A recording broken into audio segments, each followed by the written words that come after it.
Welcome to the deep dive. Today, we're tackling a financial story that's, well, less steady investment, more vertical roller coaster. We are plunging deep into Beyond Meat, that's ticker BYND, the plant-based pioneer that just executed what felt like a 600% bungee jump. Yeah, it's been wild. The stock price surged from almost nothing to $3.62 in just 4 trading days. This is as of October 22, 2025. It is just monumental volatility. And it forces us to ask, the core question right now. Is this spectacular spike? Is it visionary?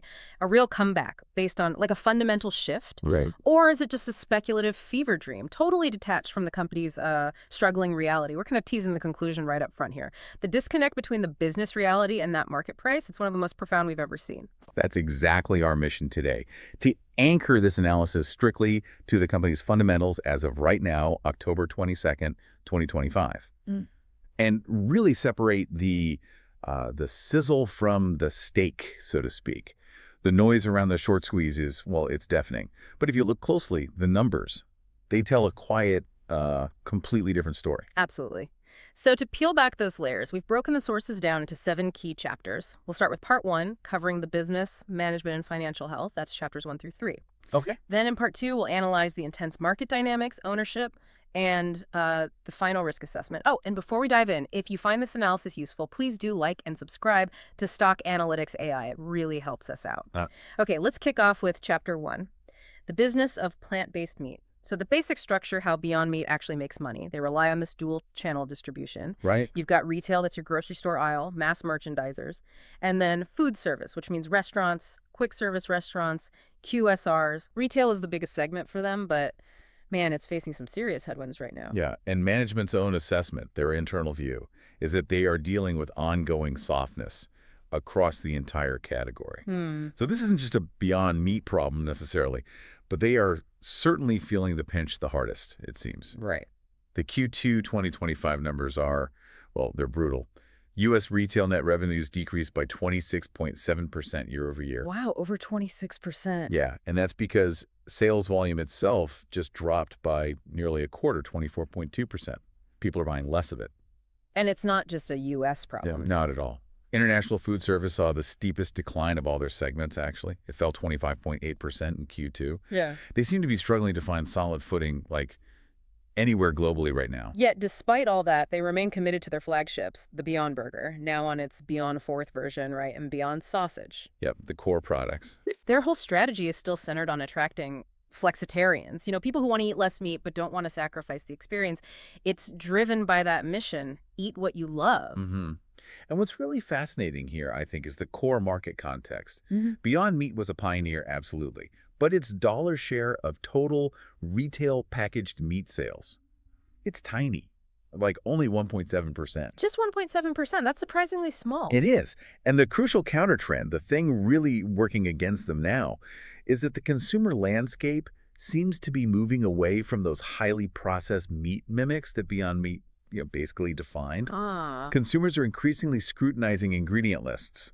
They want clean labels, naturalness, whole food ingredients like beans, lentils, mushrooms. So the complex food engineering that made the Beyond Burger famous, the sizzle, the beet juice, blood, that was their initial edge. But now it might actually be labeling them as ultra-processed and turning some customers off.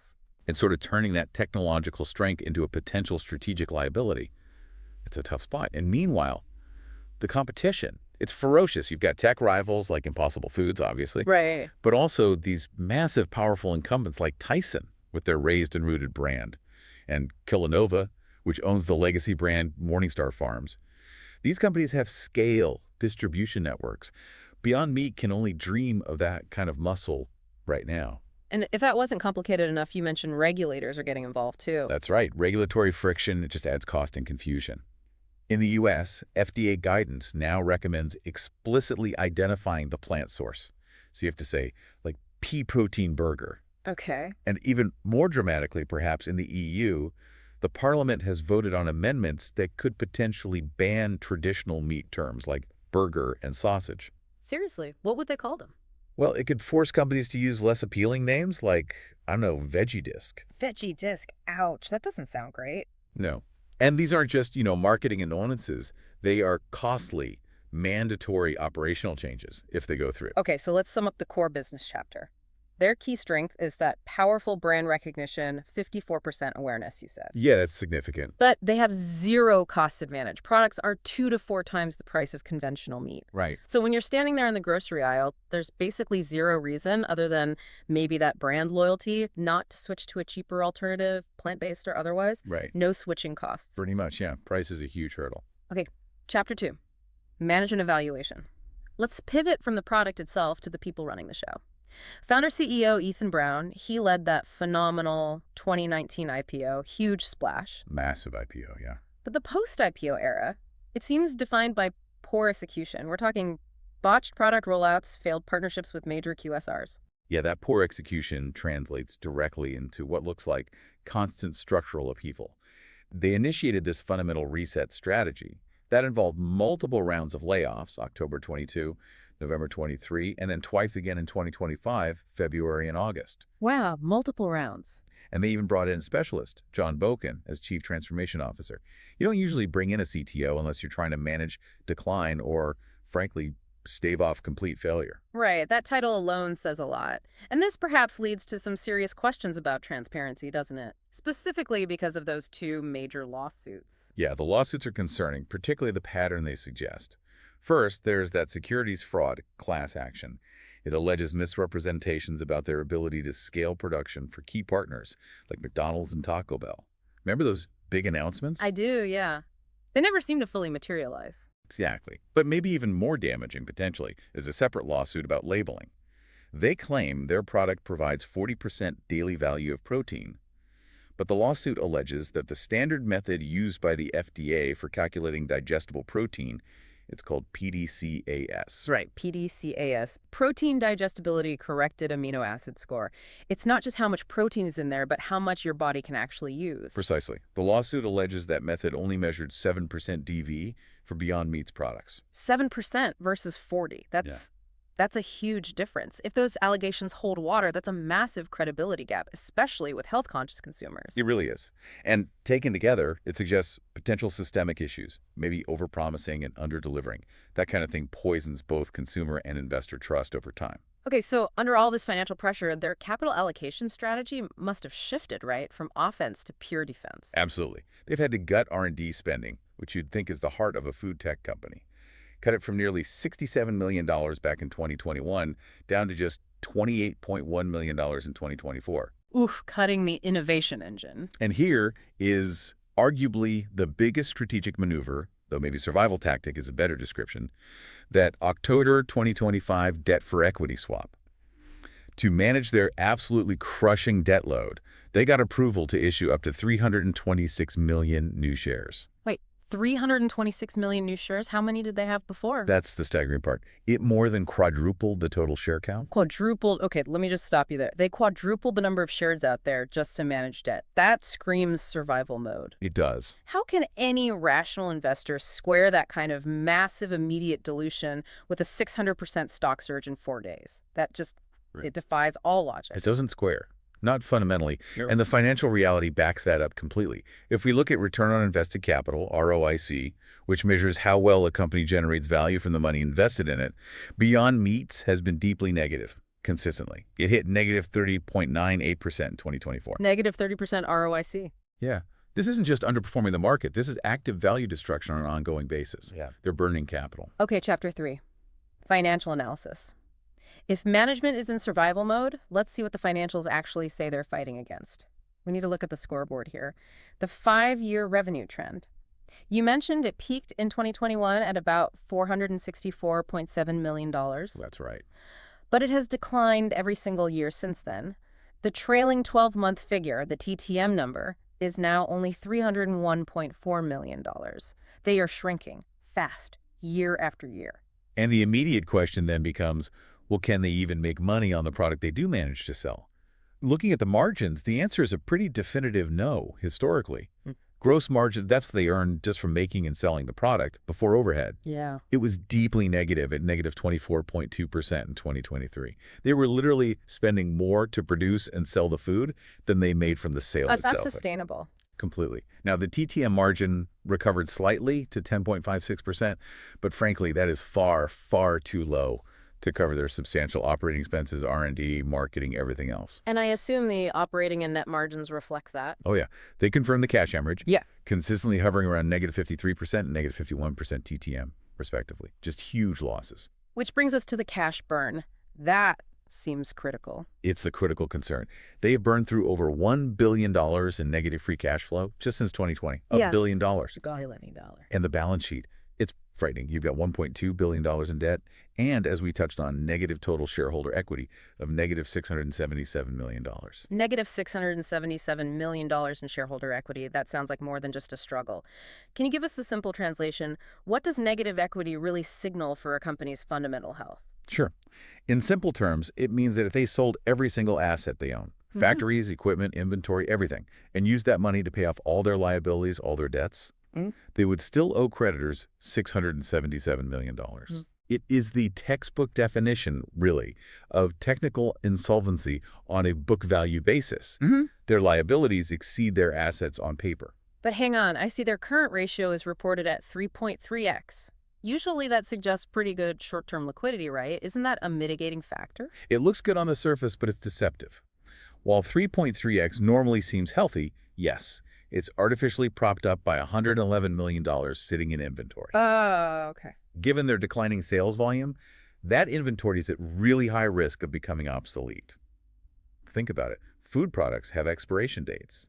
That book value might not translate into realizable cash if they can't sell it. So the actual liquidity might be much tighter than that ratio suggests. Much tighter, yeah. Okay, so since price to earnings, PE ratio, is obviously non-applicable here because they have negative earnings. Right, you can't divide by zero or a negative number meaningfully. We have to rely on intrinsic valuation, trying to estimate the actual worth based on future potential, like a discounted cash flow or DCF concept, estimating what the company's future profits, if any, are worth today. Exactly, and what's really striking here is that even when we construct, an optimistic educational DCF model, generously assuming management successfully pulls off this turnaround they're talking about, Okay. the resulting intrinsic value range we get is only somewhere between $0.80 and $1.50 per share. 50 cents to $1.50. Yep. That is a monumental fundamental gap when you compare it to the current market price, which, as we said, is $3.62. That is the disconnect we promised right at the start. Yeah. Wow. Okay, let's transition now to part 2. We need to look at the external factors, market sentiment, who owns the stock, and the final risk picture. All right, chapter 4, market sentiment. Given that fundamental valuation you just laid out, what is Wall Street actually saying? What's the analyst consensus? Well, the consensus is pretty clear. It's a firm sell rating across the board. The average 12-month price target from analysts is around $2.33. $2.33. So even the analysts think it should be lower, significantly lower than the current $3.62. Exactly. Yeah. Which really confirms that this current surge isn't fundamentally driven at all. It is purely a meme stock phenomena. Ah, the meme stock factor. Yeah, it's being fueled by retail traders, discussions on social media platforms like Reddit, and its inclusion in specific funds like the Roundhill Meme Stock ETF, ticker MEME. So the mechanism here is that classic short squeeze, right? Precisely. Beyond Meat has, or had, extremely high short interest. Some estimates were over 60% of the public float. That means a huge number of investors were betting the price would go down. Okay. So when some positive news hit, like that expanded Walmart distribution announcement, even if the fundamental impact is debatable, it acted as the perfect stark. The trigger. Yeah, the trigger that forced those short sellers to scramble to buy back shares quickly to cover their positions and limit their losses. And that buying frenzy creates that kind of vertical parabolic price spike we saw. Right, feeds on itself, and the technical indicators would confirm that momentum. Absolutely. The technical scream momentum, not stability. The price of $3.62 is now sharply above both the 50-day moving average, which was around $2.34, and the 200-day moving average at $3.07. This is purely a reflection of aggressive, speculative buying, not stable, underlying growth based on business performance. Chapter 5, ownership structure. Let's look at who's actually holding the bag here, or maybe benefiting from this surge. Institutions hold a decent stake, but the largest block actually belongs to the general public, retail investors. Some sources say anywhere from 44% up to maybe 3/4 of the company. Yeah, that high retail ownership definitely contributes to the volatility. Meme stocks often have high retail participation. But what about about the insiders? The people who should know the company best? Their actions must tell a story. Yes. And here, I think, is the real smoking gun, the data that tells you almost everything you need to know about internal confidence. In the last 12 months, there have been 0 open market purchases of BYND stock by company insiders. 0 buys, not one. Not a single one reported on the open market, compared to 77 sales or disposition shares sold or given away. 77 sells, 0 buys. Exactly. Those with the most internal knowledge, the CEO, the CFO, board members, they are showing a clear, unambiguous lack of confidence in a near-term recovery at these price levels, or perhaps any price level recently. They appear to be selling into this momentary enthusiasm, not buying into a turnaround story. Okay, moving to Chapter 6, risk assessment. Let's try and summarize the internal and external forces with a quick SWOT analysis. Strengths. They were pioneers. They have that strong brand name, patent-protected food tech. True. Weaknesses. We've covered these: dire financial health, negative equity, high price point, inefficiency, maybe poor execution. Definitely. Opportunities. There is still a durable global trend towards plant-based eating, long-term. Yeah, tailwind exists, yeah. Threats. Intense competition, that negative consumer perception of ultra-processed foods, and that critical shift we talked about towards clean labels. And I think the most dangerous threats right now are macroeconomic. They're creating what you could call a pincer movement that is just squeezing their margins relentlessly. The pincer movement, explain that. Okay, so on one side of the pincer, you have high food inflation. That makes consumers incredibly price sensitive. They're looking for value, and that punishes Beyond Meat's high price premiums severely. Right, people trade down when prices are high. And the other side of the pincer. That's hitting their costs directly. New 2025 U.S. tariffs ranging from 10% to 34% on certain goods imported from China and the EU are increasing the cost of essential raw materials for them, particularly things like pea protein, which often comes from these regions. So costs are going up. Costs are going up, but the high price point and inflation mean they can't easily raise their own prices to compensate. It's the worst of both worlds. This combination directly undermines management's stated goal of achieving, say, a 20% gross margin. They're being squeezed from the revenue side and the cost side simultaneously. It's a very tough operating environment. Okay, we've reached Chapter 7, conclusion. We've covered the business, the management, the dire financials, the market frenzy, the insider selling, the risks. Let's try to synthesize the bull versus the bear case here. The bull case, as I see it, relies almost entirely on that strong brand, the long-term idea of a plant-based market tailwind, management's turnaround plan, not yet proven, that recent Walmart distribution news, and the technical power of the short squeeze momentum. It's mostly narrative and momentum. I agree. It's a hope-based case, largely disconnected from current reality. The bear case, which feels far more grounded in the actual data we've discussed, rests on appalling financials, declining revenue, negative cash flow, that huge negative equity number, massive shareholder dilution from the share issuance, intense competition from giants, and critically, that potential strategic misalignment with the clean label trend that's dominating the consumer market now. So bringing it all together then, that intrinsic value estimate you calculated, even with generous assumptions for a turnaround, puts the stock somewhere between $9.50 and $1.50 per share. That's right, which just reiterates that final stark valuation disconnect. The current market price of $3.62 seems driven almost entirely by market speculation and meme stock momentum, the short squeeze dynamics, not by any measurable, proven fundamental business recovery or value. It's pure speculation overriding fundamentals, it seems. Pretty much. And building on all this analysis, the provocative thought we wanted to leave you with today is this. If the core consumer market, the people they need to win over, is moving decisively toward less processed whole food ingredients, does Beyond Meat need to fundamentally reinvent itself? Like maybe even abandon its core proprietary food technology, the very complex science that was the foundation of its initial success, just to survive the next 5 years and actually meet where the consumer's going?